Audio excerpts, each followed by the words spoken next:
Good evening, Metal Faithful. It is I, your mandated reporter, and frankly, I'm mortified, Mr. Mark Radulich. And this is the Metal Hammer of Doom.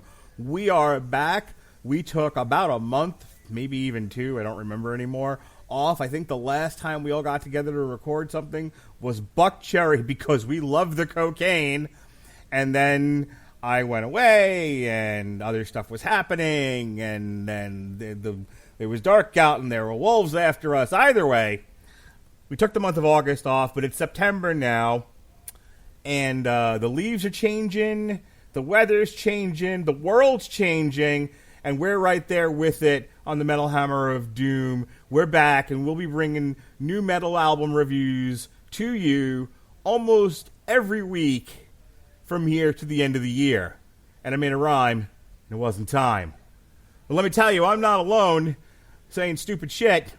Here to keep me under control, ladies and gentlemen, he is the gate master, and I am the gatekeeper.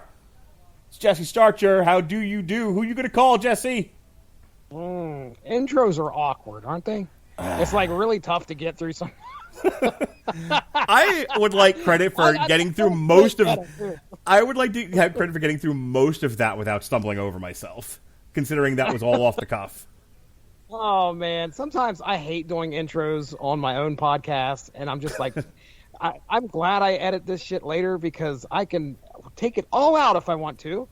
But no, we are live. So Mark Radulich, that sounded wonderful. I'm glad to be here. I'm ready. I cannot wait to talk about this album. I was so looking forward to. We had a little bit of a break, and I was like, well, what are we coming back to? Oh yes, Dee Snider, baby. I can't wait. Are you hungry? Did you stay hungry? Do you want to rock? Are you gonna take it anymore, Twisted Sister? Am I ready? Am I running mazes? Am I becoming the storm? Hey, that's not Twisted Sister. That's just Dee Snider. Yeah, fuck yeah, man. Dee Snider just dropped a new album. When did he drop that album? He dropped it a while ago. It's called Leave a Scar. This is the second Dee Snider solo album that we've covered here in the Metal Hammer of Doom. First one was For the Love of Metal. It was like our favorite album of 2019. Isn't that right? It was up there, dude. It was probably top 5 if I remember right. Really came out swinging and very, very surprised. Well, I was very surprised. Yeah, it was really, really good. But we're not alone, Jesse Starcher. Holy shit. He came back after like a 10-year-long hiatus because he had like a girlfriend or some shit. But then he came back for the Buck Cherry because he loves the cocaine. And now he's back again. 2 shows in a row. Ladies and gentlemen, it's the Metal Coop. Robert Cooper, how do you do, sir? I don't think I had this last time I was here. I got a cat. His name is Dave. Is he the captain? Yes, actually. He is the captain of walking on the cabinets at 3 a.m. and almost breaking my ceramic yard gnome. Jesse, that's a scooter joke. I get it. I was going to say, and I am the captain, and my name is Dave. So my son loves that. I wasn't going to get that one. No, we were in the car. So I was on vacation when the scooter show dropped, and I was listening to it in the car while we were driving hither and thither. And Jesse and I are listening to, what was that one? What, Hang the DJ or something? Which one was that one? God Save the Rave? No, yeah, God Save the Rave, yeah. So we're listening to God Save the Rave, and we're listening. I'm listening to my kids are in the back seat. They're on their phones and they're playing Switch, and my wife is like half asleep, and I'm listening to the Scooter podcast, and Jesse's like, "Let me ask a question here, and it's very important. It involves a very serious answer. Who the fuck is Dave, dude?" My son almost threw his Switch out the window. He was laughing so hard. The whole rest of the trip, my son and I both. I am the captain. My name is Dave. To the point where we're going to see Clutch in 2 weeks. We're driving from Tampa to Pensacola, and I'm taking the kids. You know, I'm taking my daughter to a bunch of concerts. Well, the whole family's going to this one, and I got to get him. I got to get him some metal T-shirts for the concert. And so I got Lily a Fall Out Boy shirt from the concert that we went to in Georgia when I was on this trip because she likes Fall Out Boy now, and I got to get a concert T-shirt for Jonas. So I'm totally getting him a Captain Dave T-shirt. Oh, nice. Okay, very nice. I love it. Parenting for the win. I'm actually going to go see Unleash the Archers in about 9 days. Oh man, I saw that concert get listed, and I knew it was going to be close to you. And well, actually, it's like, shoot, I can't remember where it was specifically at. Where's it at again? It's in Greensboro, which is funny because now it's 2 hours from me instead of 1 hour, but Yeah. it's all good. And then a few days later, I'm going to go see Judas Priest. Oh, Wow. Judas Priest and Sabaton, right? Hell yeah. So Sabaton? Yeah, Sabaton. well, I know that because, like, I tried to convince my wife to let me fly to Utah to go see it with Robert Winfrey. And she was like, you're middle-aged father and have responsibilities, so no. I'm like, you get to, like, go to your friends when she lived in Utah or drive to Georgia or this or that. Why can't I? She was like, I'm not going for, $200 concerts. Like, I mean, I see your point, but still. I should just be able to do what I want to do, right? Yeah, right? damn it. I feel like it's like the mortgage is paid. I have PTO. Why can't I just? And she's like, "No, stupid." I'm like, oh. So we're gonna go see Clutch in Pensacola. How about you, Jesse? Are you going to any concerts anytime soon? No, dude, I am strictly staying at home, and there's been so many that's kind of tempted me, but I have not made the commitment. Maybe next year, Mark Radulich. That's right. Maybe next year. Assuming the world stops postponing everything that I ever buy tickets for. Yes. Me and you will be going to see Yes. Rage Against the Machine in the Cleveland. That's right, buddy. That is right. Right up the road. Only about 3 hours. I'm gonna get some I'm going to be pierogies. coming through Ohio at the end of the month, by the way. Oh, really? Which part are you going through? I'm going up to Bowling Green. Okay. To All right. see, So that's I'm going through the whole state, I think. I don't know the route. I'm going to go see my buddy Nick, the guy that I should someday get on the podcast. no fucking Someday you should way. be on this podcast. No fucking way. Running gags. I love them. Does he live up in Ohio? Yeah, he's or getting his doctorate from Bowling Green. fucking no shit. Wow, that's Wow. awesome, dude. I'm glad he was Well, ever yeah, on this well, then podcast how- then. Like he did By something. golly, let me know. We'll hit up. I'll take you out to eat. Well, there's a Wendy's right down the road from here. You know where we should go? We should go to the library. Oh, dude, we have a library that sits on top of an Indian mound. What do you think of that shit? It's haunted. I was going to say, it's haunted by poltergeists. It's going to be like the Poultrygeist. Yeah, So- man. Let me know when you come up through here. Yeah, I will. All right, Robert Cooper, did you happen to hear For the Love of Metal 3 years ago? If you did, what'd you think of it? I think I was I on that one? No. I think I was. I don't fucking remember anymore. I remember liking it quite a bit. Dee Snider still has fucking pipes, man. He really does. It's very impressive, especially when you consider some of his contemporaries sound like somebody put a microphone up to my balloon knot. All right. Jesse, anything else about, I threw this on the schedule. This was our big comeback show after taking a long hiatus for a few weeks. And then it was like, all right, we're coming back with Dee Snider, Leave a Scar, which just came out relatively recently. There's no Wikipedia page for it, so I don't have up to date that it actually dropped, but it doesn't matter. What were you? It was on July 30th. Thank you. There you go. So, what were you anticipating with Leave a Scar? What were you thinking about? Well, the main thing was I knew that For the Love of Metal, he had paired up with Jamie Josta. Jamie Josta came in and did some production. So Leave a Scar they were doing the same thing. Jamie Josta, I believe, was doing the production on this, and that's what really excited me because I could see and hear Jamie Josta all over For the Love of Metal, and I thought that that's what really stuck the landing for that album. So I was like, can they do it again? Can they come in here and actually drop an album that is any better than what they did in 2018? So that was kind of where I was at. I couldn't wait to hear what they had to put forth, I guess. So, I mean, that's really the main crux of it. I wanted to see if Jamie Josta and Dee Snider could work some magic again, and I guess we'll find out. We will. All right, man, let's get into it. Let's start playing some music.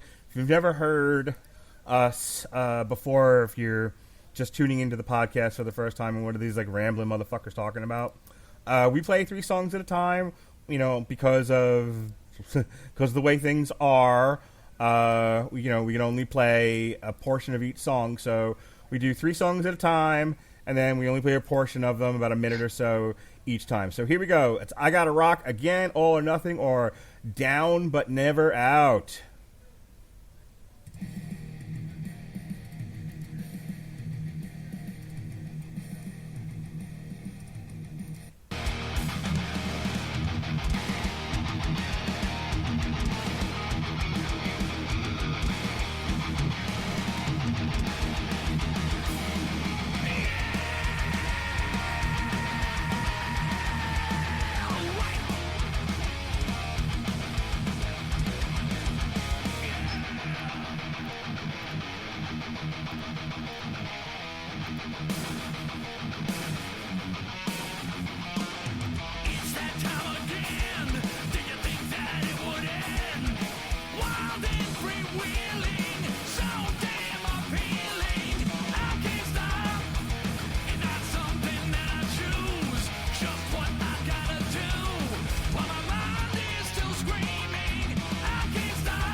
Just Starcher, we might be down, but we're never out.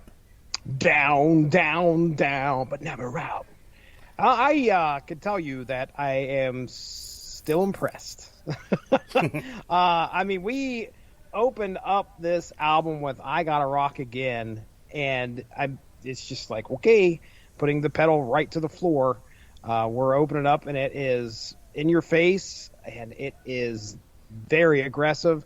One of the common themes you're going to see throughout most of the songs on this album are what you really get in those first 3. It's aggressive, but it's very positive. If you look at the lyrics and what is being said throughout most of these songs, there's a very strong vein of positivity. Yeah, this is very much as like what if Hatebreed's singer sang? You know, it's it's got that very modern metal vibe to it, but with Dee Snider's aforementioned pipes, gives it a bit of class, gives it a bit of just elevates the whole sound. I mean, Dee Snider has he has a distinctive voice. I wouldn't call it pretty, but like he definitely has a very clean style of singing that still sounds very masculine. And absolutely. And he's able to hit those notes without like screaming and growling. I think about like Hatebreed and Jamie Josto, Robert, you know, and he's just yelling at you, but he's yelling like, be positive, think positive, bah! Who's got more heart than you? No one! You know, like, and then there's Dee Snider, who's almost, I mean, I wouldn't call it like progressive or like strictly operatic, but he definitely has that like Sebastian Bach quality to him. And not Johann Sebastian Bach either. Yeah, part of me, and I almost forgot just how good of a singer Dee Snider is, because I really feel that his voice on this, like, his tone is very aggressive and very in your face, but also it's still very clean, and it's quite good, honestly. Something I found very interesting reading through the credits on Metal Archives, because you know what? I thought I heard Howard Jones is screaming in the background on one of these songs. Mm-hmm. He is in this album. Oh, okay. I know he was on For the Love of Metal, but I did not catch him in this. I'll have to pay more attention. Well, because I was just listening to it on YouTube, and I knew Corpse Grinder was in one song, and that excited me. Yeah. But I heard, like, in the background, I'm like, wait, this is the one with Corpse Grinder. That sounds like Howard Jones. And it was him, because, you know, he has a very distinct scream. Yeah, you can tell. And I think that's a really good catch on this album, too. I really dig the opening track, though. It's in your face. It's ready to rock. It's a good album. It's honestly a good concert opener. Yeah, for sure. Yeah, this is definitely... I think most of the songs on here are very crowd pleasing for like a live venue kind of a thing. You know, I think about like the Bob Rock approach to Metallica and how clean they were before that. You know, on everything from Ride the Lightning to And Justice for All, and then Bob Rock's like, you should record an album the way you guys play live. And I always kind of gravitate to that statement because there are some albums that sound too clean and too produced, and then there are some where whatever production value is there is so well hidden because it just sounds like they're just jamming, they're just playing live, you know. And it has that more, I don't know if authentic's the right word, but it definitely feels more organic than something that's overly produced. I don't know. It doesn't sound like it was recorded in a Wendy's trash can. That's how you know it is true with a V. Robert, I don't want to keep going back to all our old stories and whatever, but still one of the funniest things I've ever heard you say on this podcast was when we were talking about Phil Anselmo and the Illegals, and you were like, "This just sounds like he put a bunch of pots and pans in the garbage can and rolled it down a hill." I forgot about that one. It became pretty much a Metal Hammer of Doom meme on here, where it was like it was Phil Anselmo and the appliances. Right. So that's... Phil Anselmo in the dishwasher. Yeah. Yeah. We never called it Phil Anselmo and the Illegals again. It was always Phil Anselmo and the appliances. Well, yeah. I mean, because that album. I think, if I'm not mistaken, did we fucking listen to Tiny Little Heroes or something 8 times because the fucking album, it wouldn't play because it was trying to have pity on us? Well, no. The problem was we were testing out how to do the show on Spreaker for the first time. Right. And we fucking sat there and listened to it over and over and over. Like, Can you hear the music? Can you hear the music? Yes, Yeah. we can fucking hear the music. Trust We me. can hear Tiny Little Heroes. For the love of God, I never want to hear it again. But it's okay. I don't think I really need to, because while I love Phil Anselmo, yeah, I'm good. I'm good. He can go do his spoken word shit elsewhere. Maybe he can open for Metallica. Maybe we'll let Jim Brewer take a fucking rest. All right, we ready to hear the next 3 songs? I am. All right, here we go. We got Before I Go, Open Season, and Silent Battles.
Whenever I open up our group chat and I see somebody's cracking wise about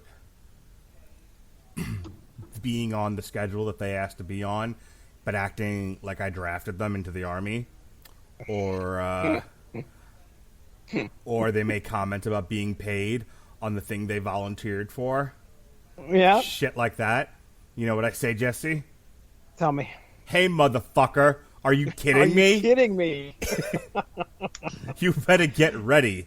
This is a lesson that I give for free, like this podcast. Your lesson is coming. Your lame-ass words, they fall on deaf ears. Motherfuckers.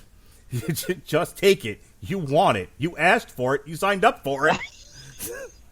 It's time like these that I live for all your salty tears. I live for times like these. That's what I say, boy. Jesse. Wow. Well, True story. I can't tell you how many times I've opened up that chat, seen some shit that was said, and been like, "Hey, motherfucker, are you kidding me?" Motherfucker. So, okay, look, very pleased with this album. Okay? Yes, sir. But I'm going to point out there may possibly be a bit of a formula. Okay. Yeah. Yeah. I was washing dishes to this, being like, "What song are we on?" So track 5, Open Season. Mark, you just quoted like half of the song. Yeah. All right. Now, if you take that song and compare it to the rest of what we got on this album, that by far is probably like one of the most aggressive. He is calling somebody out for doing some shit. Yeah, and for sure. That's pretty much what that song's about. So I thought to myself, I remember this is the white man. This is the white man's version of talk shit, get shot. Okay, yeah, there you go. So I remember specifically on the previous album that there was a song that stood out very similar, where I was like, man, that one is very aggressive. And believe it or not, it is a song called Roll Over You that sits at track fucking 5 on For the Love of Metal. Okay. So it is the exact same spot that this track is at that I was talking about. So it's like, okay, hey, we've got to get the one where I'm pissed off in there. Okay, Dean, where do you want it to be at? We're on track 5 again. Track 5 sounds good. Can you imagine that writing process with Dee Snider? Like, Dee, what do you want to sing about? What's going on in your world? Well, I'm just so mad. I'm just so mad at everything. It is open season. On some of these motherfuckers. I go on Twitter and I get so mad, and I go on Reddit to try to find research on COVID, and I get so mad. And then I hear things about horse dewormer, and I get so mad. But I will tell you, of the 3, I think one of my favorite songs off of this album has got to be track 6, which is Silent Battles. Just because it's, again, we're talking about some very positive metal here, some very uplifting metal. Track 6 is a song about somebody fighting depression, and he's pretty much getting through in that song that he understands, and he sees people out there that are fighting this. And I think even in the track itself, he just says, hey, listen, you can make it through this. So it's an uplifting song. It's one of the ones that I woke up again.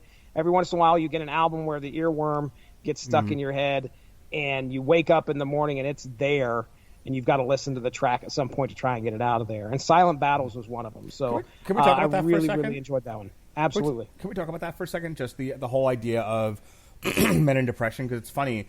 I've been going through the old Progressive Conservatism archive, and I'm slowly but surely uploading all the shows that I recorded between November of 2006 and whenever it was we stopped doing that in either 2007 or 2008. I don't know, whenever John abandoned me. And just like my dad. No, my dad's very much in my life.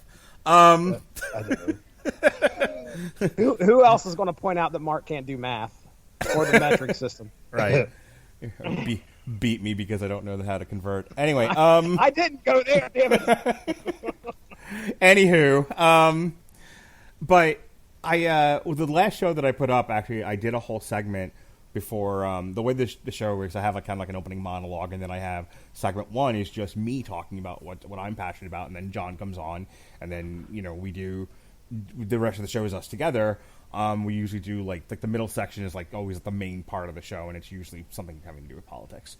In any case, the first segment of the show, I focused on men and depression, and one of the things that I talked about was how, because of the way our society is framed and so the social mores and stereotypes and whatnot, it is not encouraged for men to seek out help. It is often overlooked that men who are human beings and have the full range of emotional issues often are suffering internally.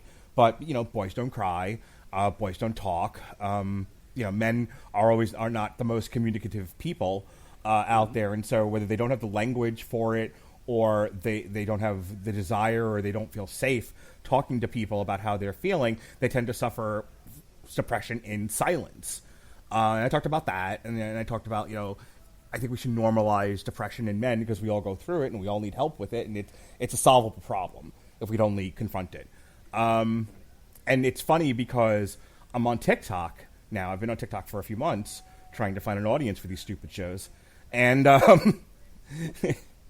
and one of the things that I see amongst the people who are ready to murder the non-vaxxed people are, because that's coming, and the non-vaxxed people proudly saying they're non-vaxxed, and then people responding by putting their address on TikTok and shit like that. Anyway, besides that, and besides girls showing their boobs on jumping up and down on TikTok. Hey! Yeah, that's what I'm telling TikTok for. The other thing that I've noticed is the sort of cognizant recognition that men suffer from, and in large quantities suffer from depression for one reason or another, but they don't get the help that they need. People don't recognize that they need help. We're in the process of normalizing it, but we've got a long way to go, and there's still a segment of the population that doesn't see dealing with your own mental health issues as a man as masculine. So, rounding that all the way back to Silent Battle, I'm glad that Dee Snider, who's 100 years old, at least recognizes that on some level and is talking about it, through music, which, as I said on the Candyman show, it is through music and movies and television, media, it's entertainment, that we are having conversations about important things. Because who the fuck talks about this stuff unless it's brought up in a song or a television show or a movie? You know what I'm saying? Mm-hmm. Yeah. It's actually very interesting. That's, when I went through my breakup about 4 months ago, I was a total wreck, and I was very fortunate that my manager was, he's been through a lot of that stuff, because depression's fun. I got it. It's a party. What's very interesting is, my mom asked me one day, "How you doing?" And I said, "Well, I'm, just broke down at work. I'm sitting there crying." And she's like, "Really?" She's like, "They will fire you for crying at work." I'm like, what the fuck are you talking about? She's like, "You work at a hardware store. It's men are there. Men do not like other men crying. You need to stop crying." And for the next 2 fucking weeks, she's like, "Have you stopped crying at work yet?" And I'm like, wow. Can we get your mom on this show? Oh my, yeah. I would rather have your mom than Nick at this point. She's much more of a character. Yeah, well, it's because we broke up before Mother's Day, and I had plans, and the customer mentioned getting something for her mom, and I just, it was a little much. Yeah, my mom was just like, "Yep, yeah, you need to stop crying. You need to stop doing that because men don't cry." And I'm like, in some ways, I feel like the younger generations are more normalizing that. Yes. But I still think there's a long way to go, because that mindset, and my parents in their mid-50s now, that still does say a lot, and that still does affect a lot of other people. Mental health is still very much stigmatized in our culture. I can't tell you how many people like I'm just depressed and anxious, but I'm not crazy. Like there's a distinctive difference between anxiety, depression, and mental illness. It's like it's all mental illness to one degree or another. It's like when, it's like the other day. My mom's like, "How you doing?" I'm like, "I've been a lot better." She goes, "Then why are you in therapy? Like, you're better now." Aren't you better now? Yeah, and I was just like, "Mom, it's not a straight line. Like, it's not like, all right, we're all good now." I'm like, "No. If it wasn't for therapy, I would be in a far worse place." I'm like, and we're still, building a lot of things that I, have needed.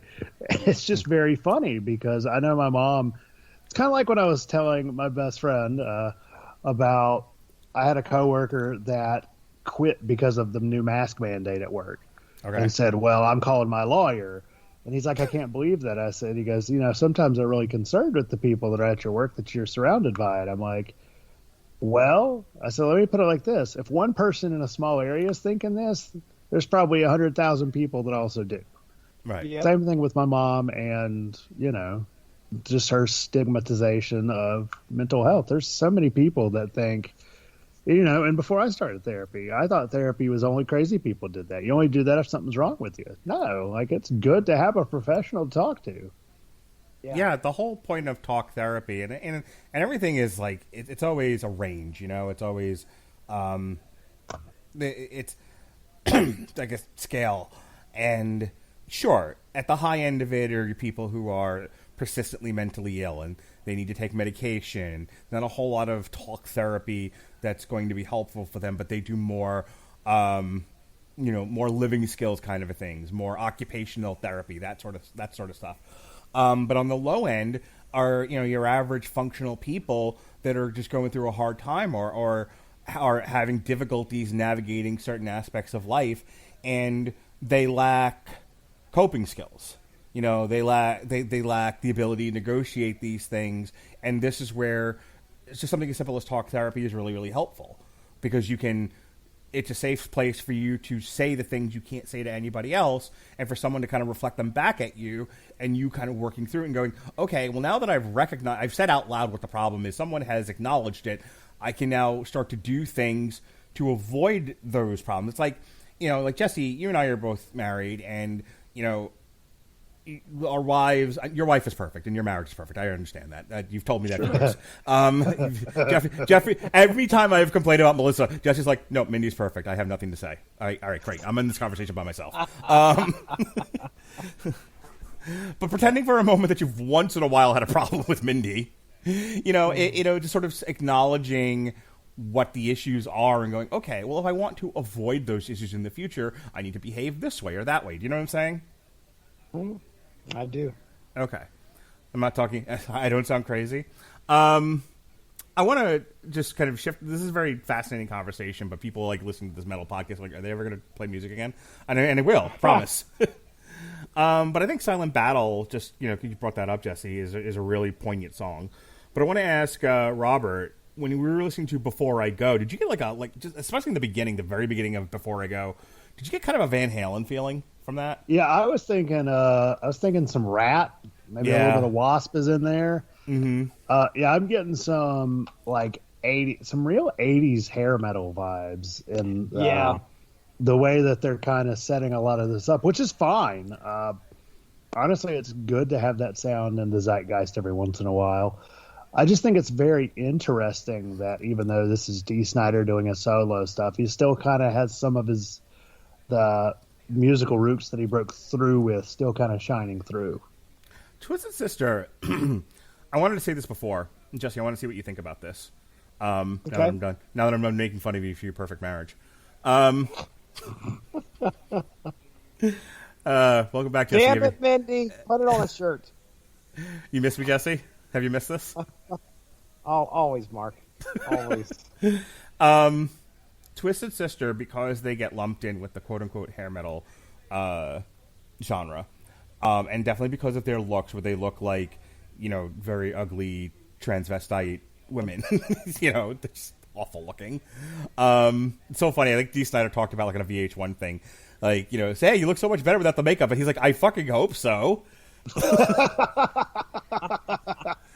Yay, Dee Snider. But anyway, because of their look, and because of the genre, and because of the time at which they were popular, they often get dismissed as just another hair metal band.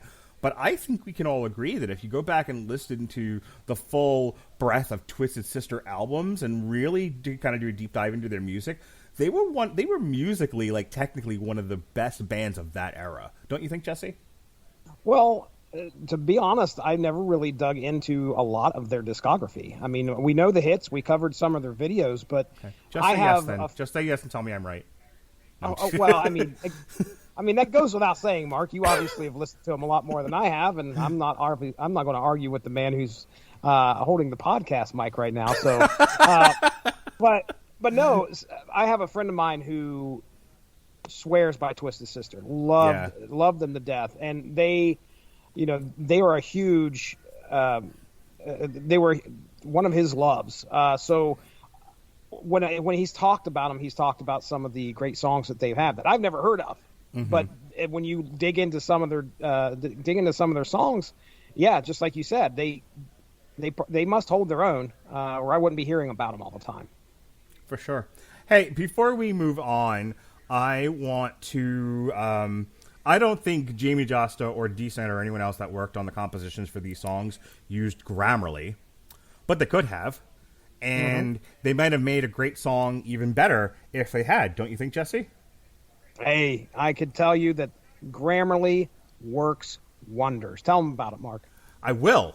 Grammarly's AI-powered products help people communicate more effectively. Grammarly helps you write mistake-free on Gmail, Facebook, Twitter, LinkedIn, and nearly anywhere else you write on the web. Grammarly corrects hundreds of grammar, punctuation, and spelling mistakes while also catching contextual errors, improving your vocabulary, and suggesting style improvements. To download Grammarly today, go to getgrammarly.com/W2Mnetwork. Again, it's getgrammarly.com/W2Mnetwork to download Grammarly for free. Well, we're going to play some more music. We're having fun. But I will say this. I think we need to hear, when we come back, what the angry metal guy thinks about all this. Oh, I'll see what I can find. Okay. Here we go with the next batch of songs. We've got Crying for Your Life, In for the Kill, and Time to Choose.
All right, Jesse, hit me with that sweet, sweet, angry metal guy speak. Well, you're going to be let down, Mark Radulich, because unfortunately there is no review by the angry metal guy for this album, at least as of yet. Maybe they'll get around to it. But I will tell you that DistortedSoundMag.com gave this album an 8 out of 10.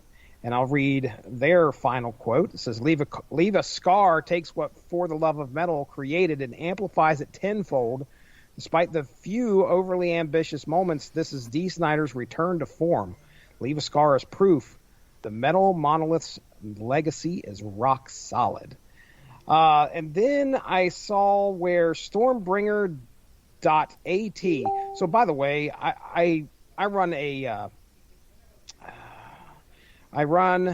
a what do they call this? Why would I all of a sudden forget what it's called? Anyway, basically my internet connection is running through Switzerland right now. It's a VPN. A VPN. And so, thank you. I forgot what it was called. 3 little letters.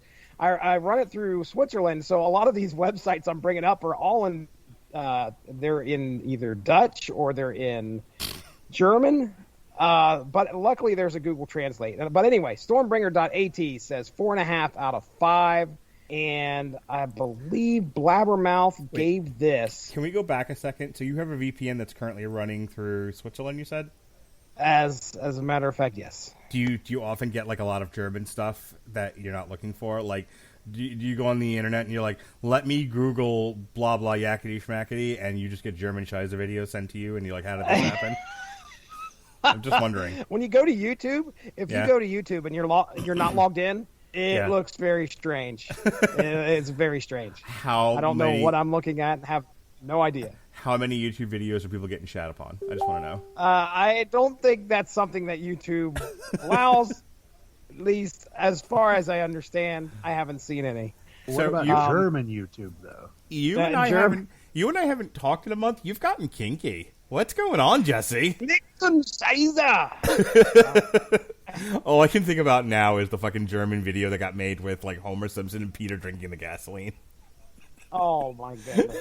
I'm thinking of was it the South Park movie? No, it was the crossover episode with the Simpsons and Family Guy. Oh no, I know what you're referencing. Okay. I'm talking about. There's a reference of was it Cartman's mom or somebody's mom is in a Scheiße video in the South Park movie. Okay, Cartman's mom. Yeah. I could just remember. All I can remember hearing is Lichten Scheiße, and so. Mom.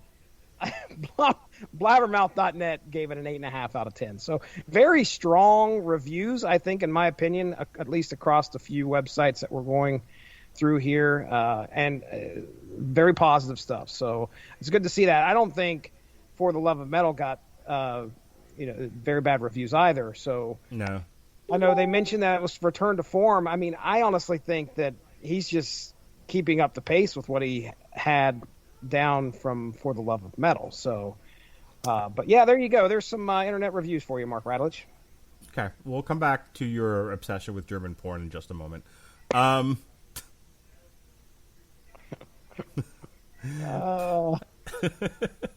was your podcast tonight? I remembered why we didn't do this for a while. Yeah. Like I say, it awakened something in me that I thought I had long forgotten. So, crying for your life, you cheated on your wife. I like that one. I like that one. I like In for the Kill. I'm thinking about Time to Choose because Time to Choose it doesn't feel like it fits with the rest of the album, and it definitely feels like Dee Snider trying to be like, what does the new modern metal sound like? It's interesting you say that. I'll go ahead and finish, but I want to say something real quick. No, go ahead, because it doesn't fit in with the rest of the album. The album has a certain sound to it, to one degree or another, and I wouldn't necessarily call it totally samey, but there's definitely a motif here. And then you hear Time to Choose, and it's like, Dee, come on, man, this isn't you. This doesn't feel like you. This feels like you're trying too hard. So I'm going to read to you, usually while we're doing these shows, I'm on genius.com and I'm looking over the lyrics so I can make sure I understand. I don't say anything stupid that I interpreted the song being when it actually isn't. That happens. That the song is about a river and not a Ford. What was it? Exactly. The Yellow Ford, the Ballad of the Yellow Ford? Yes. Cruachan Keith, he enjoyed that. Anyway, so Time to Choose. This is directly from Apple Music. They apparently had talked to Dee Snider, and he if you go onto the website, he gives you a little bit of a paragraph for each song. So Time to Choose. He says, historically, I've written many songs, whether it's Sin After Sin or Burn in Hell and others, which have been about realizing the path you're on and checking yourself to see if that is where you want to be. This is one of those songs. as we were recording it, I said, you know who would sound great on this? George Fisher from Cannibal Corpse. People from my generation, if they even acknowledge death metal, it's to make fun of it. Right. They look down on it, but not me. When Jamie asked George to do it, he practically got emotional. It turns out he's a fan of mine, and he sounds awesome on it. So this apparently was something that just occurred to him. So Dee enjoys the death metal. He enjoys the Cannibal Corpse, and he thought that fit well. And in my opinion, I think it fits well. I think it sounds really good. Okay, I don't think he's trying to. I'm not saying he's trying too hard. He's 66. He can have any moment he wants to have. If he wants to freaking sit down and do a song with Madonna, put it on the album. As long as it rocks hard, that's all I'm asking. All right. So. Well, first of all, if he does a song with Madonna, I'm fucking in. But that's not the best example to use for me if you're trying to push me away. But Robert, we've thrown a lot out there. What do you think about these set of 3 songs that we heard? "Crying for Your Life," "In for the Kill," and "Time to Choose"? I mean, I'm always happy to hear Corpse Grinder on almost anything. That man could be doing a shampoo commercial, and I would be like, I am fine with this. This is a very dated commercial, but I'm thinking like the jingle from Big Red. So kiss a little longer, but it's like Corpse Grinder. A little longer. With Big Red. And a Big Red. Yeah, I mean, actually, fucking McDonald's. You can do the arches. Well. Sorry, go ahead. That needs to be an album, by the way. Somebody needs to send him like 30 commercial jingles and be like, "Fucking go to town, dude," and just put it out there. And I would listen to every little bit of it. I once listened. My buddy, wherever I go, dude. Why are you fucking kidding me? My buddy. I mean, no, why isn't this a thing? I think I watched, somebody shared a TikTok or something of these metal harsh singers, and they were doing fucking like nursery rhymes. It'd be like, "If a dog chews shoes, whose shoes does he choose?" So it's fucking great. I think it fits well. But go ahead, Coop. I mean, you're about to have me doing Andrew Dice Clay things with in like a death metal thing. Because he does very good nursery rhymes. Hickory dickory dock, some chick was sucking my cock. So what I always remember is little Miss Muffet sat on a tuffet eating the curds away. Along came a spider, sat down beside it and said, "Hey, what's in the bowl, bitch?" Little boy blue. He needed the money. Oh! I actually have a cassette tape of Andrew Dice Clay. Oh, wow. I found it at a Goodwill. I went through a period where it came up in the chat or something, and Andrew Dice Clay did. I can't remember why he was on my mind, but I was like, I want to go back and listen to like his old stuff, and I had it. I went back and listened to like some of his like really early stuff because he's got some really polished albums that are very funny, and it's what made him popular. But then he has a couple of albums where he just did like a late night gig in a small club. And look, on the one hand, it's kind of funny because he's a funny fella. On the other hand, it's like he's not doing any bits. He's literally just standing up there, looking around the crowd. He's like, "Hey, you geek!" Like what? How dare you? It's almost as if to say, like, "How dare you come to this club and try to have a fun evening? Let me tear you to pieces, you piece of shit!" Like, what the fuck? Like, why are you attacking people? It is difficult to get through some of his like club material. It's not warm and inviting, Jesse. To Andrew Dice Clay, some stuff is not warm and inviting. No, it doesn't surprise me for some reason. I don't know why. Who'd have thunk it? But yeah, it's funny talking about how that generation of metal really doesn't respect death metal. Back when I was a fucking weeb ass bitch of the age of like 17 watching that metal show. I remember when we first started this podcast. What was that? When we first started this podcast? Oh, yeah. But I was at the ripe old age of 22. Yeah, when I was like, wow, Eddie Trunk's so cool. God. He is the embodiment of that guy who describes a sports team as we. I know I've told this story before. Let me see if Jesse remembers it. I was watching the coverage of Lollapalooza. was Woodstock. I was watching the cover of Woodstock on MTV, and Ricky Rackman. It was like would normally be time for Headbangers Ball, so they had Ricky Rackman.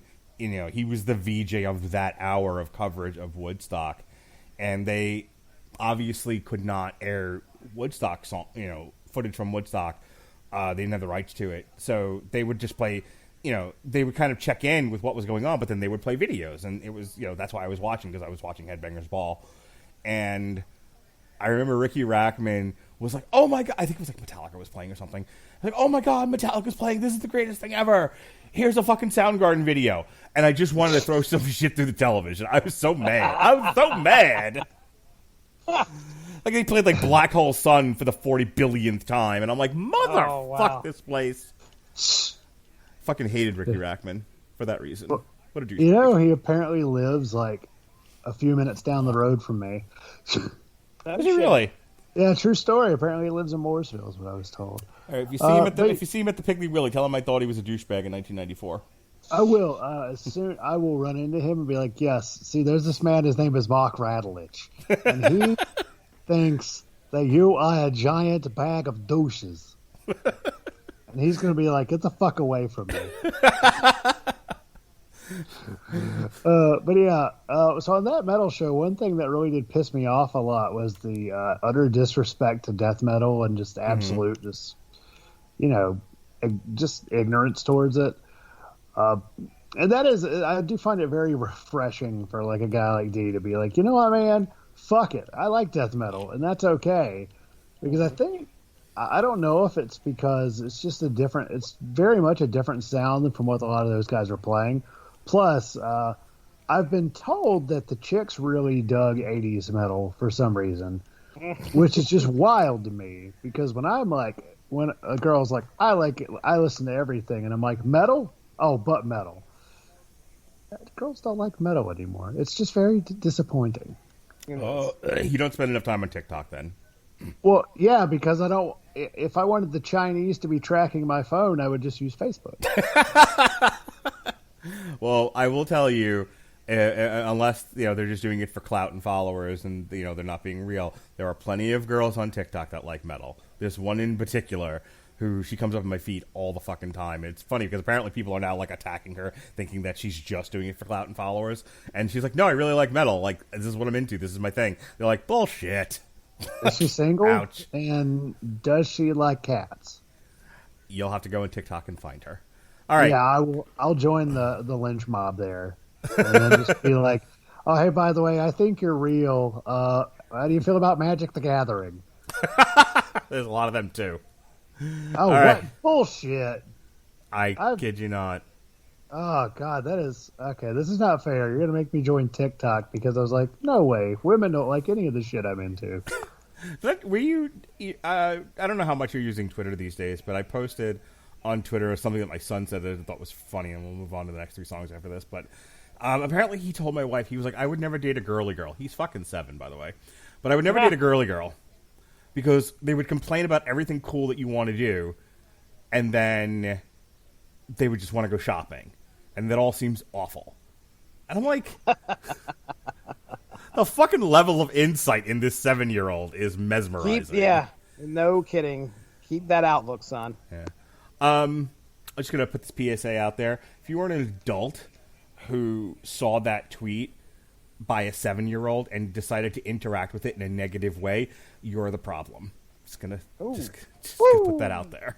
Spitfire. Not the 7-year-old who's discovering life and discovering his opinions about life and has not had a long life to live to refine those opinions.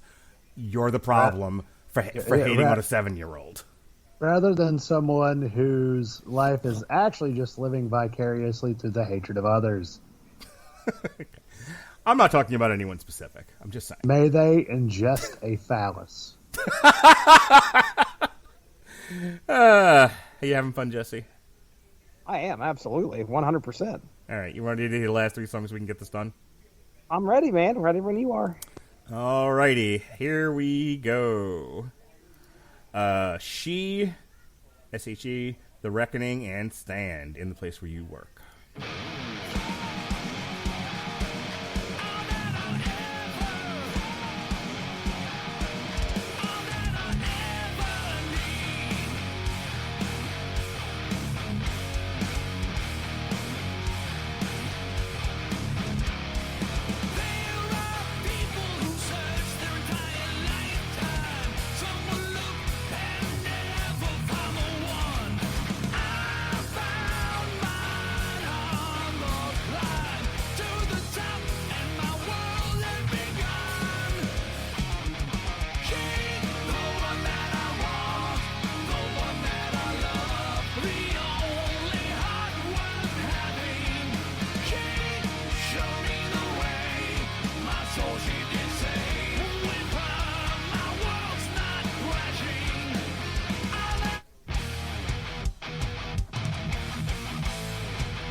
choice and know that whatever you do, it's time that you raise your voice.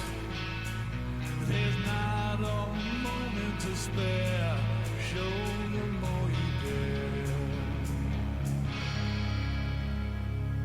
Stand for something, never fall. No more trusting, put your name on that wall. Stand for something, show who you are. Stand up, don't leave your mark, leave a scar. Leave a scar.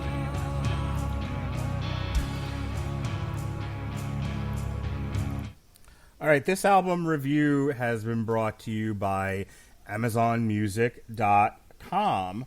And AmazonMusic.com, one of our great sponsors here on the show, is actually giving away a free 30 days of the Amazon Music Unlimited service. If you go to getamazonmusic.com/W2M Network and you complete the sign-up process, you'll get your free 30 days to try out the service, and you can actually hear all the Dee Snider you want because it's all there. And when you're done with that, you can back me up by listening to all the Twisted Sister. And you can find out that they're not just your average hair metal band. You know, they're not Poison or anything. They're so much better. And you can say, oh, you're right, Mark Radulich. This Metal Hammer of Doom podcast that you do, you're a fucking genius. Fucking genius. Fucking genius. So, you're right there. It's the fucking genius. So go ahead and be a genius yourself and get click the link in the podcast description. GetAmazonMusic.com/W2M Network. That's GetAmazonMusic.com/W2M Network for your free 30 days of the Amazon Music Unlimited trial. Just Starcher, I like this album. Have a cupcake. Glad. Have a cupcake. It's fine. Shut up. But seriously, I think Dee Snider did a good job here. Not really a bad song on here. There's some songs I like more than others, obviously, but overall, it's a pleasurable listening experience. And I think a great way to ease back into a semi-weekly schedule of listening to metal albums. What do you think? I agree 100%. This is an album that, again, I was anticipating, hoping that they could pull off another great album together, and they did a great job, in my opinion. I think I'll still give the nod to For the Love of Metal as being just a smidge better than this one. My personal opinion. I don't think I would disagree with you too much about that. Yeah, I really did enjoy that album a lot. But I listened to this album probably at least 10 times. I don't get a chance to listen to as much music as I used to while I was working, but I guarantee you that I would have had this played a few more times. So if it's that inoffensive, I mean, clearly it's good. Yeah, I mean, I agree with you 100%. I'm glad Dee Snider's back at it. I'm glad that Jamie Josta helped him out one more time, and I hope they do it a third time here at some point in the future. Robert Cooper, take me home, baby doll. That's what I'm here for, big boy. I actually found the last three songs in this album to be quite good. I thought Stand was very interesting and actually quite different from a lot of it. Though with The Reckoning, I was actually almost hearing a little bit of Modern Testament. Yeah, I would agree with that for sure. Yeah, I felt some of that kind of thrash vibe going on. Overall, with the album, though, I think if I were to rate it, probably a solid 3.5 out of 5, which is like a 70% or so. I thought it was very good. It can kind of run together in some parts, but not in a way that really leaves you fatigued. Maybe more in a manner that it's comfortable. It's one of those. It's not. In some ways, it's not going to challenge you as much as maybe some other albums, but I mean, there's some fucking bangers. There's some deeper meaning in the lyricism, and there's Surprise Howard Jones, just not the one from the 80s that when I was telling my dad about Howard Jones, he's like, what? From the 80s? I was riding around with my daughter the other day, and we were listening to the Metal Covers playlist on Spotify, and Holy Diver by Killswitch Engage came out. Speaking of Howard Jones, and I was just like all up in her grill, like Holy Diver, and she was like, "Get the fuck It's just Soul Survivor! stop yelling in my face, and I'm like, no, holy diver. And she was Holy like, diver. please That's focus. actually one of my karaoke go-tos. Is it? Nice. Oh yeah, like I kill it, man. I'm like a regular Jeffrey Dahmer. I remember, Jesse. Picture it. Mark. 2012 or 13, whenever we started doing the Metal Hammer of Doom, and I'm like, what I need is for someone from the Music Zone at 401 Mania to come on this podcast and be like really knowledgeable about music writing, music creation, really somebody that can read like sheet music, somebody that plays guitar. I really need like a musician to complement my oratory skills. You know, like I can lead the ship and I can generate conversation, but I want somebody there who's like an expert in composition. Sure. And I need like a guitarist or something. That's what I want.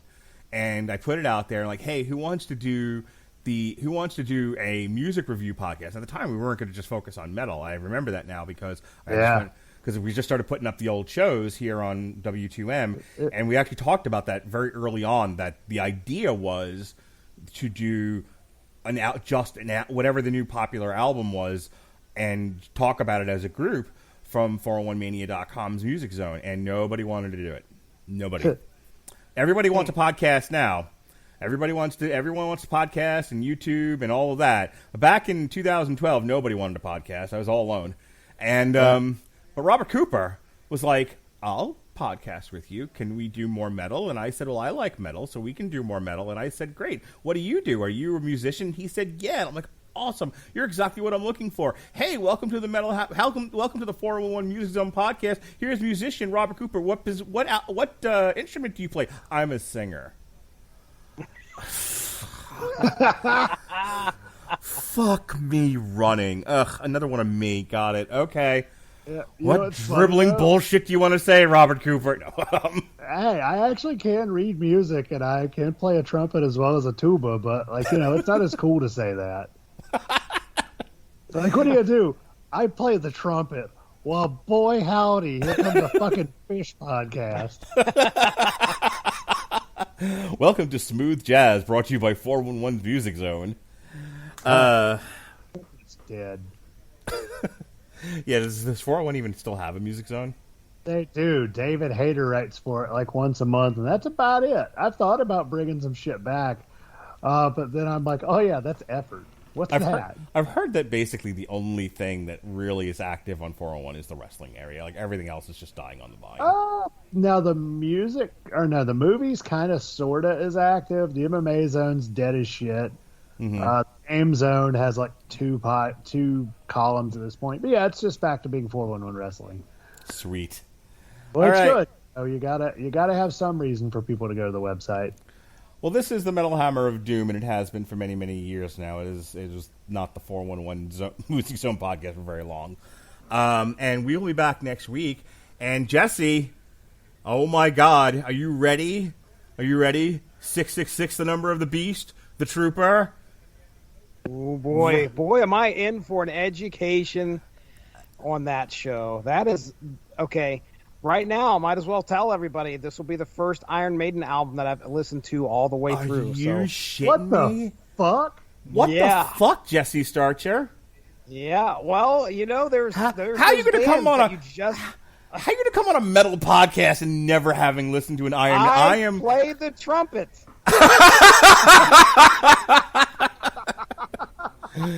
Well, you got me there, Marge. Oh, All right. the fuck it was. Yeah, like I said, I might as well get it out of the way. Yeah, just be ready because this will be the first time I've ever listened to a full-length Iron Maiden album. So I feel like can't wait to talk about it and get smartened up. I feel like every single one of these shows, I take your virginity over and over again. It's the weirdest thing. All right, now we're starting to get the kink land. But you know what's hilarious? So I have a coworker that I hang out with, and his girlfriend also works with us. She's about 23, and I was like, hey, Grayson, isn't it funny that like there are people nowadays that are younger, they just don't know about Lemon Party? And she goes, what's that? And I just went, he's like, damn it, Cooper, why did you do this? And today I mentioned Rule 34, and she goes, "What the hell's that?" I said, "Please don't Google it." She goes, "Well, now I have to." So when I got to the car, I texted him. I said, "Have fun tonight." Well, Oh, boy. all of that to say that two things are going to happen. One, as soon as I'm done with this posting this podcast, I'm sending Jesse an Iron Maiden playlist. Oh boy. And you have to do your homework before you come on the show. I'm not going to let you listen to the new Iron Maiden without you having listened to no new Iron Maiden, no old Iron Maiden. Okay. Are you going to put on Okay. some? Are you going to put the Klansmen at least on there? Give Blaze Bailey a little love. I'm going to put the Rime of the Ancient Mariner 12 times. Oh, good. And don't forget, maybe throw in some Alexander the Great, and then Passchendaele. There we go. Perfect. The playlist will be 20 hours long. It'll be 3 songs. All right. So all of that to say that that Iron Maiden is actually dropping their new album Senjutsu this Friday the 3rd. You can listen to the new Iron Maiden. You can watch Shang-Chi, and then you can go home and watch the shitty Cinderella movie on Amazon. You can have yourself a time down at South Park. So yeah, we'll review the new Iron Maiden album a week from tonight, and then we're coming back, and we're not going to do all 50 some odd songs because no one wants to be here that long. But we are going to do selections from the Metallica Blacklist, and that exciting. Now you've heard of Metallica, haven't you, Jesse? Who? All right. What? Are they that band that ripped off Beatallica? I honestly thought one of you was going to go for the low-hanging fruit. Like, hey, isn't that the band Dave Mustaine used to be in? Oh, that was a good one. Yeah, how could I forget? And then on the 20th of September, a special Monday show, we will be doing the new Andrew WK, God is Partying, and we'll close out September with, oh, Jesse, church is in session, all rise, before the minister. You know who the minister is. This is Poppy. It is the Poppy. Oh, cannot wait to talk about the Poppy. I'm kind of frightened what we're going to get in this album, and if it's going to actually be something that's at least at home here on the Metal Hammer of Doom. I know her last album was, and I shouldn't say the last one that we covered was, and I really do think that is one of the best albums that we had the chance to talk about back in 2018, 2019. Yeah. But I heard the single of this most recent one, and well, she's an artiste, Mark Radulich, so we'll see. We had so much fun talking about the Poppy, even if it's not metal. I don't mind dedicating the occasional show to some fun artist that we have a good time talking about. So I definitely look forward to When it. are we bringing back the Country Washboard of Jubilation? Oh my! when my wife decides to do one of these podcasts, or never. Oh, good. All right, so yeah, that's what we got going on. Iron Maiden, Metallica, Blacklist, Andrew WK, and then finally Poppy, and that'll close out September. Then it's Covers Month in October. We'll be doing Monster Magnet, A Better Dystopia, Saxon Inspiration. We'll take a break from covers, and we'll do the Silver Scream 2, Welcome to Horrorwood. And then as part of the Superblog team-up, we're going to be reviewing the new Halloween album, self-titled Halloween, just in time for Halloween. And that'll take us into November, where we'll kick things off with the new Ministry. Oh, Uncle Al, Jesse! No. Yes! I'm tired of it. I can't wait to talk about that. Oh, my God. I hope it's as good as... what do you call it? Fucking Mystical Meth Machine, or whatever the fuck the name of the album was. Surgical Meth Machine? That's the one, Surgical Meth Machine. Algebra Math Machine. All right, so that takes us all the way to November 3rd, and when we get closer to that, we'll tell you more about what we're doing. In the meantime, in between time, Jesse dropped a Shang-Chi, where he only mispronounced some of it. It's getting some pretty good listens. A lot of people are interested in what this Shang-Chi character is all about, Jesse. You did see my post about how everybody is pronouncing that incorrectly, right? Correct, yes. Okay, all right. How Just are they pronouncing it? It's supposed to be Shang-Chi. Yeah, Shang-Chi. And we have... Listen, we did that book, and we butchered every Asian name we could think of. When we did, it was tough. It was tough. But anyway, yeah. So it's not Shang-Chi; it's just Shang-Chi. So remember that, Mark Radulich. Sure. Yeah. What the fuck ever. Myself and next Robert we're going to Cooper. be reviewing The Romance of the Three Kingdoms. Myself and Robert Winfrey, we did an alternative commentary for Jake Paul versus Tyrone Woodley. We have not one but two Candyman reviews. One straight, Damn You Hollywood, it's just me and Robert Winfrey, and then he did a separate roundtable. No money, no critical review, just 5 friends kicking around the ball, talking about Candyman. It was fun. It was a different perspective than the one that Robert and I gave, and I think between the two shows, it's like almost 4 or 5 hours of content. Conversation about this Candyman movie. I think you get a pretty even-handed look at the movie. We've got some old Iron Man stuff that went up. We've got the Everyone Loves a Bad Guy for Iron Man villains, which mostly focus on the movies. Our Damn You Hollywood for Iron Man 3, like the very first movie review we ever did on this network. And then Sean Comer and I did a Long Road to Ruin for the entire Iron Man trilogy. Tomorrow is nothing. But Friday, myself and Alexis Haina will do the second half of The Wonderful World of Mickey Mouse. They dropped another 10 shorts. We'll review them for you for your listening pleasure. And then this weekend, tell them about the toys you play with, Jesse. Oh my goodness, Tripped Up Trivia is coming for your ear holes. It is myself and Alexis Haina hosting a great fun time on the Tripped Up Trivia show that we did with Mark Radulich, Evan Bevins, Remington Hitchcock, and who was the fourth person? Mark Radulich, help me out. Cliff Barnes from Kapow Cliff Podcast. Barnes, of course. My goodness, of the Kapow Pop Culture Podcast. We quizzed you on all sorts of decades of toys, and if you like trivia shows, which I don't think there's a whole lot of them out there. I could be wrong. I thought a the podcast show for just about everything. was going to be about the history of sex toys. I was wrong, Yes, so I didn't of course do very you did. well. I was prepared for a whole other set of questions. I'm sure you studied up on every little action that these things do, Mark Radulich. But I'm he read the afraid- Kama Sutra. Wrong toys, Mark Radulich. The You wrong said toys, and I thought we were doing a podcast for adults. I'm just saying. Yeah. Well, I mean, what is a hoop and stick? Yeah. So, I'm afraid to eat for that. I like how, by the way, the graphic that Alexis, God bless her, the graphic that Alexis came up for it had like none of the toys we talked about. Like a Barbie on there and a Slinky. Yeah, well, there was a Slinky. I cannot believe you didn't even get that question right. I What could was the not. question? He was like, "What toy sits between a dog?" And I'm like, "I don't know, a sweater. What the fuck are you talking about?" Oh and my gosh. and then it was Oh, the yeah, I Slinky mean, I can dog see that. from like Toy Story that he was referencing. I'm like, "Oh the fuck, I don't know any of this stuff." Yeah, I said, listen to the show. I wrote a paragraph for each one of these questions, so I could at least lead them Oh my on. god, Oh, Jesse's questions. First, the dinosaurs came, but then they turned to oil, and the Arabs took over. What is your favorite color? Wait, what? listen, Mark is still salty. Coop, you know how Mark always ends up in last place no matter what competition. Either you're involved in or other people are in and I'm involved in. He's I'm always aware in last. That's why we don't do our covers podcasts anymore. That's right. I retired Well, that shit. You can check out. It's a fun time. I put in all sorts of clips in there, just kind of pad out, and you can play along. See if you do well. See if you can beat Mark Radulich. Best of luck. Shouldn't take too much.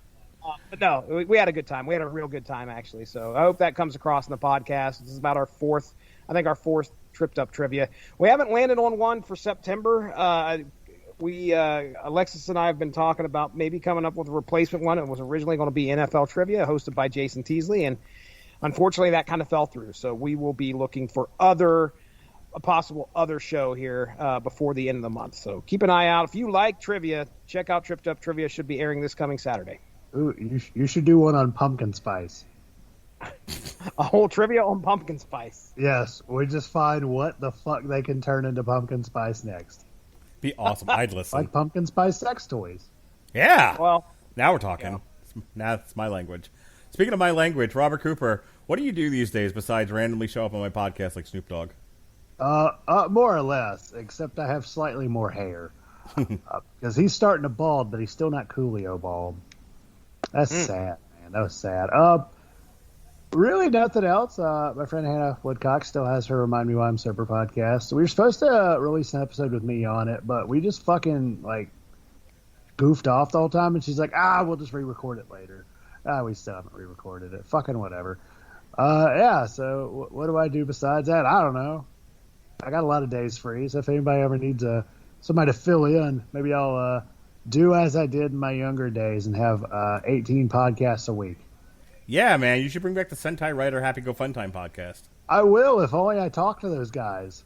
It's not a good time when you find out that that your co-host had been cheating on his girlfriend for a full year. Oh, who was also our friend. Yeah, we need more anime on this network. Go grab Robert Cooper. He likes to watch that bullshit. And go do Dude, another anime podcast. Yeah, I fucking love watching anime. I still have Armored Trooper Votoms to finish up. Oh yeah, Yeah, man. 1980s. Grab David Wright or Robert Winfrey or Sean Garmer only on a Tuesday when he can podcast. Those guys all love anime. Leave me the fuck alone. Oh, come on. You want to watch it. You want to watch some fucking 1980s real robot anime. That's going to moisten your cloiston. Help me, Jesse. whoo-wee. I'm staying out of this one. All right, so am I. So that's it, folks. Thanks for joining us here on the Metal Hammer of Doom. It was happy to be back, and I'm happy to be with these guys again. And I can't wait for next week when we talk some Iron fucking Maiden. Excellent. Execute them. Bogus. Bogus. For Robert Cooper, the Metal Coop, I'm Mark Radulich. That's Jesse Starcher. Be well, be safe, and behave.